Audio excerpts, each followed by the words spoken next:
بسم اللہ الرحمن الرحیم الحمدللہ رب العالمین والعاقبۃ للمتقین الذین اذھب اللہ عنہم الرجس وطہرہم تطہیرا اللہم صلی علی محمد وآل محمد وعجل فرجہم آل محمد فاسألوا اہل الذکر ان کنتم لا تعلمون وبہ نستعین۔ السلام علیکم ورحمۃ اللہ وبرکاتہ۔ سلام عرض کرنے کے بعد ناظرین کرام، آج کے نئے اور اگلے 30ویں پارے اور آخری قرآن کے پارے میں انشاءاللہ اس کے اہم نکات، اجمالی تعارف اور خلاصہ قرآن اور 30ویں پارے کے خلاصے کے ساتھ آپ کے سامنے حاضر ہوئے ہیں۔ اور آج کا ہمارا یہ جو ہے وہ آخری درس ہے اور قرآن کا آخری پارہ اور 30واں پارہ ہے، تو اپنے ناظرین سے انشاءاللہ دعاؤں کے محتاج ہیں۔ آپ لوگوں نے بہت حوصلہ افزائی کی، محبت فرمائی، خداوند متعال آپ کو اور ہمیں اس کا اجر دنیا میں اور آخرت میں عطا فرمائے، اور یہ ہمارے لیے صدقہ جاریہ قرار فرمائے، اور اپنے بچوں اور نوجوانوں اور دوستوں کی فرمائش اور ان کے حکم کی تعمیل کرتے ہوئے صدقہ جاریہ کا سلسلہ جو وہ جاری کیا تھا، جسے ہم انشاءاللہ آج اختتامی مراحل میں پہنچانے لگے ہیں۔ اور آج ہم انشاءاللہ 30ویں پارے کے اس خلاصے اور اجمالی تعارف کو بیان کریں گے، اور اپنے ناظرین کے ساتھ اور اہل علم لوگوں کے ساتھ انشاءاللہ اس بات کو ضرور شیئر کرنا چاہوں گا اور ضرور ذکر کرنا چاہوں گا کہ جتنے بھی ہم نے 30 پاروں کا اجمالی تعارف اور خلاصہ بیان کیا، جہاں پر الفاظ کی ادائیگی میں سبقت لسانی یا لکنت زبان ہو گئی ہو تو اس کے لیے ہم معذرت خواہ ہیں، اور اس درستگی کے لیے اور آپ کی علمی تنقید کے جو ہے وہ منتظر رہیں گے۔ ایک علمی کوشش و کاوش تھی اور ایک تشنگی علم کو بجھانے کے لیے اور اس کوشش کو پورا کرنے کے لیے ان قرآن کے 30 پاروں کے اجمالی تعارف کو آپ کے سامنے پیش کرنے کی کوشش کی ہے، جو ہماری ایک چھوٹی سی کوشش و کاوش کو خداوند متعال اپنی بارگاہ میں عبادت کے طور پہ شمار فرمائے، اور مدرسہ علمیہ باب العوائج کے جتنے بھی مخیرین ہیں، کار خیر کرنے والے ہیں، مومنین ہیں، یا جتنے بھی ہمارے ساتھ کنیزان زہرا، مومنین، دوستان، طلباء، اساتذہ جو ہمارے ساتھ اس کوشش و کاوش میں حصے دار رہے ہیں، شریک دار رہے ہیں، خداوند متعال ان کی توفیقات خیر میں اضافہ فرمائے۔ اور اسی کے ساتھ انشاءاللہ ہم چلتے ہیں اپنے قرآن کے 30ویں اور آخری پارے کے اجمالی تعارف اور خلاصہ قرآن کی طرف۔ انشاءاللہ آپ لوگوں کی دعاؤں کے محتاج ہیں۔ تو اس پارے میں 37 سورہ جو ہیں وہ ذکر کی گئی ہیں۔ پہلے یہ کہ سورۃ النبا جو ہے وہ ذکر کی گئی ہے، جو کہ الحمدللہ آج ہم 23ویں پارے کا خلاصہ پڑھنے کی سعادت حاصل کر رہے ہیں، جس کی ابتدا سورہ نبا سے ہوتی ہے، جس میں قیامت کے متعلق کافروں کے شک اور تردد کی نفی کی گئی ہے، اور بتایا گیا ہے کہ قیامت کا آنا یقینی ہے، قیامت کا نقشہ کھینچا گیا، سرکشوں کے لیے عذاب جو ہے وہ ہے، اور جس میں اضافہ ہوتا رہے گا، نیک لوگوں کے لیے انعام و اکرام ہے۔ اس دن فرشتے میدان حشر میں صف باندھے کھڑے ہوں گے خدا کے حضور، اور بغیر اجازت کوئی بول نہ سکے گا، اور کفار جو ہے تمنا کریں گے کہ کاش وہ مٹی ہوتے، یا لیتنی کنتو ترابا، کہ کاش ہم مٹی ہوتے۔ اور اس کو انشاءاللہ کوشش کریں گے کہ چونکہ 37 صورتیں ہیں تو انشاءاللہ 2 حصوں میں، 3 میں یا 4 میں جتنا ممکن ہو سکتا ہے تو انشاءاللہ لیکچر وائز اس کو ہم ذکر کریں گے۔ اس کے بعد سورہ نازعات ہے، اس سورہ میں بھی قیامت کا ذکر ہے، اور کفار و مشرکین کا کہنا ہے کہ کیا مرنے کے بعد پہلی حالت میں لوٹائے جائیں گے؟ اگر ایسا ہوا تو یہ بہت افسوسناک ہے، جبکہ قیامت کے دن ان کے دل دھڑک رہے ہوں گے، اور دہشت، ذلت اور ندامت کی وجہ سے ان کی نظریں جو ہے وہ جھکی ہوں گی۔ اور فرعون کا ذکر کر کے بتایا کہ وہ بھی قیامت کا منکر تھا۔ اس کا انجام یاد رکھو کہ جس دن یہ قیامت کو دیکھیں گے تو ان کو ایسا معلوم ہوگا کہ صرف دن کا آخری حصہ یا اول جو ہے وہ دنیا میں رہے۔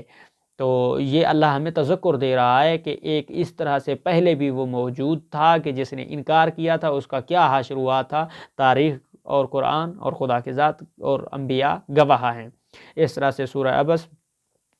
کہ قرآن نصیحت ہے، ناشکری نہیں کرنی چاہیے، اس نعمت کا شکر ادا کرنا چاہیے اللہ کی بارگاہ میں، اور ایمان والوں کے لیے ایمان والوں کے چہرے جو وہ قیامت کے دن روشن ہوں گے، ہنسنے والے ہوں گے، جبکہ کفر کرنے والوں کے چہرے جو ہے وہ سیاہ ہوں گے، ان کے چہرے کے اوپر جو ہے وہ نورانیت نہیں ہوگی۔ اور اس طرح سے سورہ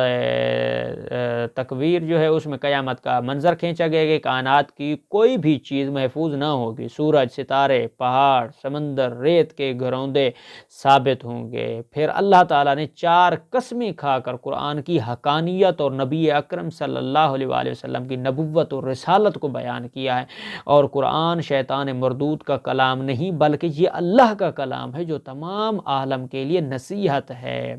اور اس کے بعد سورۃ الانفطار کو ذکر کیا گیا ہے، جس میں قیامت میں کائنات کی جو حالت ہوگی اس کو بیان کر کے انسان سے شکوہ کیا گیا کہ کس چیز نے تجھے اپنے رب، اپنے پروردگار کے بارے میں دھوکے میں ڈال رکھا ہے، جس میں اللہ کہتا ہے یا ایھا الانسان ما غرک بربک الکریم، کہ اس کے احسانات بھلا کر معصیت اور ناشکری پر تو اتر آیا ہے۔ اس کے بعد قیامت میں دو قسم کے لوگ برابر ہوں گے، یعنی جن کا ٹھکانہ جنت ہے، اور فجار یعنی نافرمان، اور ان کا ٹھکانہ جو ہے وہ دوزخ ہے، اور وہ جہنم کا ایندھن ہوں گے۔ اس کے بعد سورۃ المطففین جو ہے اس کو ذکر کیا گیا کہ ناپ و تول میں کم و بیشی کرنے والے، جن کے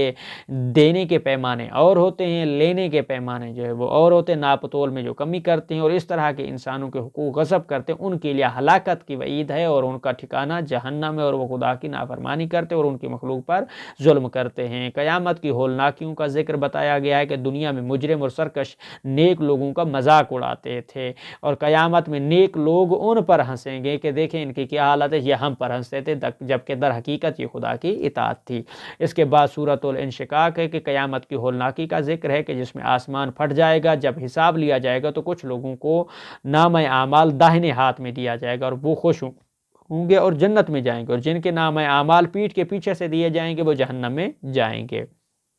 اور اس طرح سے سورۃ البروج میں، جس میں نجران کے حق پسند اور عیسائی اہل ایمان کو یہودی ظالم بادشاہ زنواس نے آگ سے بھرے گڑھے میں پھینکوا دیا، اور ساحر، راہب اور نوجوان لڑکے کا قصہ منقول ہے، جسے آپ جو ہے وہاں پر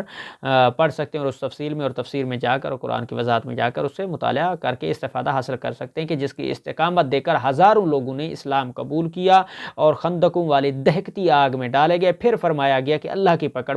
بڑی جو ہے وہ شدید ہے، سخت ہے، جب کوئی اس کے عذاب کی گرفت میں آ جائے تو بچ نہیں سکتا۔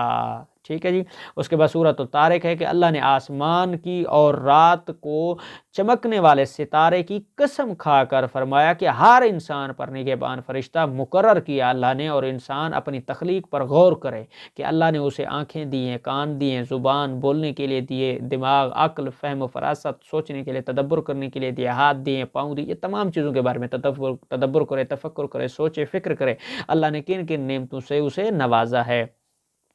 اور اس کے بعد جو ہے اللہ کی تدبیر کے مقابلے میں انسانی چال کچھ نہیں ہے، کفار کو ڈھیل دی جا رہی ہے، ٹھیک ہے جی، بالآخر گرفت میں آئیں گے، اور خدا کی گرفت جو ہے وہ بہت مضبوط ہے، جب خدا کی گرفت میں آئیں گے تو پھر بچنا ناممکن ہے۔ اس کے بعد سورۃ الاعلیٰ ہے کہ اللہ کی تسبیح و تحمید کر کے بتایا کہ انسان کو پرکشش صورت سے نواز کر ایمان و سعادت کا راستہ دکھایا کہ اللہ نے کیسے اس کی خوبصورت تخلیق کی ہے، آنکھوں کو مقام آنکھ پہ، ناک کو اس کی جگہ پہ، زبان کو اس کی جگہ پہ، منہ کو اس کی جگہ پہ، ہاتھ کو ان کی جگہ پہ، پاؤں کو، یہ تمام نظام جو منظم اللہ نے اس انسان کو خلق کیا ہے اس کا ذکر ہے۔ اس کے بعد قرآن نصیحت ہے جو کہ یاد کرنے کے لیے آسان ہے۔ کامیابی کے 3 اصول اللہ نے قرآن میں ذکر کیے ہیں، ایک یہ کہ تزکیہ، دوسرا ذکر الہی، اور نماز جو ان پر کاربند ہو وہ کامیاب ہے۔ پہلے آسمانی صحیفوں میں بھی یہی ہے جو حضرت ابراہیم اور حضرت موسیٰ پر نازل ہوئے۔ اس کے بعد سورۃ الغاشیہ، غاشیہ یعنی ڈھانپ لینے والی، قیامت کا نام ہے، اس کی ساری ہولناکیاں مخلوق کو ڈھانپ لیں گی، اور اس دن کفار کے چہرے جو ہے وہ جھلسے ہوں گے، جبکہ مومنوں کے چہرے جو ہے وہ تر و تازہ ہوں گے۔ اور اونٹ، آسمان، پہاڑ اور زمین کی تخلیق پر غور کرو، آپ کے ذمہ نصیحت کرنا ہے، اور ہم حساب ضرور لیں گے۔ اس کے بعد